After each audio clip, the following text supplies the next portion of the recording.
அன்புள்ள கன்னி ராசி அன்பர்களே வணக்கம். இந்த வார ராசி பலன். கன்னி ராசினருக்கு 4 சூரியன், செவ்வாய், புதன், சுக்கிரன், 6ஆம் இடத்தில் ராகு, 7 சனி, 10 குரு வக்கிரம், விரய ராசியில் கேது பகவான் இருக்கிறார். ராசியாதிபதி புதன் சுக்கிரன் சேர்க்கை பெற்று 4 சஞ்சரிப்பதும் 6ஆம் இடத்தில் ராகு சஞ்சரிப்பதும் நல்ல வாய்ப்புகள் உங்களுக்கு கிடைக்கும். நெருங்கியவர்களால் அனுகூலமான பலன்களை அடையக்கூடிய வாய்ப்புகள் உண்டு. எந்த எதிர்ப்பையும் சமாளிக்கக்கூடிய பலம் உங்களுக்கு இருக்கும். குரு பகவான் தற்போது வக்கரகதியில் இருப்பதால் பல வரவுகள் சாதகமாக இருந்து உங்களின் தேவைகள் அனைத்தும் நல்லவிதமாக பூர்த்தியாகும். சூரியன் செவ்வாய் 4 இருப்பதால் அலைச்சல் காரணமாக இருப்பதை அனுபவிக்க இடையூறுகள் ஏற்படும். உத்தியோகத்தில் உள்ளவர்களுக்கு நல்ல வாய்ப்புகள் கிடைக்கும் என்றாலும் அதிகாரிகளிடம் பேசும்போது சற்று பொறுமை தேவை. பணி தொடர்பான முக்கிய விஷயங்களை பொது வெளியில் பேசாமல் இருப்பது நல்லது. குடும்ப விஷயங்களையோ தொழில் ரகசியங்களையோ வெளியிடங்களில் பேசுதல் கூடாது. மாணவியர்களுக்கு படிப்பில் கவனம் தேவை. கெட்ட சகவாசம் கூடாது. பெற்றோர் சொற்படி, ஆசிரியர் சொற்படி கேட்குதல் வேண்டும்.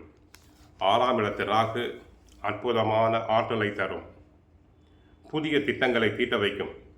தொழில் ஸ்தானத்தில் 10 குரு அமர்ந்தாலும் அவர் சுகஸ்தானத்தையும் ராகுவையும் பார்ப்பதால் லட்சுமி யோகம் உண்டு. மகாலட்சுமி யோகம் தங்களுக்கு உண்டு. நிதி வசதி அதிகரிக்கும். தொழில் சீராக நடைபெறும். ஓரளவு லாபம் உண்டு. அதிகம் ஆசைப்படாமல் இருந்தால் எந்த சங்கடத்திலும் மாற்றிக்கொள்ள மாட்டீர்கள். ராசிநாதன் சுகஸ்தானத்தில் இருப்பதால் சுகங்களுக்கு குறைவு இருக்காது. வீட்டில் மகிழ்ச்சி உண்டு. சிலருக்கு ஊதிய உயர்வு கிடைக்கலாம். சிலருக்கு வேலை மாற்றம் ஏற்படும். ஏற்றுமதி இறக்குமதி தொழிலில் உள்ளவர்களுக்கு நல்ல வாய்ப்புகள், நல்ல பண வரவு உண்டு. அரசியலில் உள்ளவர்களுக்கு செல்வாக்கு அதிகரிக்கும். அரசியல் சம்பந்தப்பட்ட கிரகங்கள் சூரியனும் சுக்கிரனும் சாதகமாக இருக்கிறார்கள்.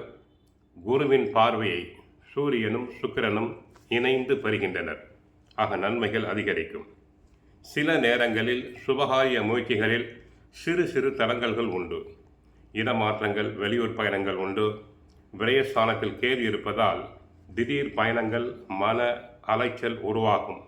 திடீர் பதற்றங்கள், படபடப்பு உண்டு.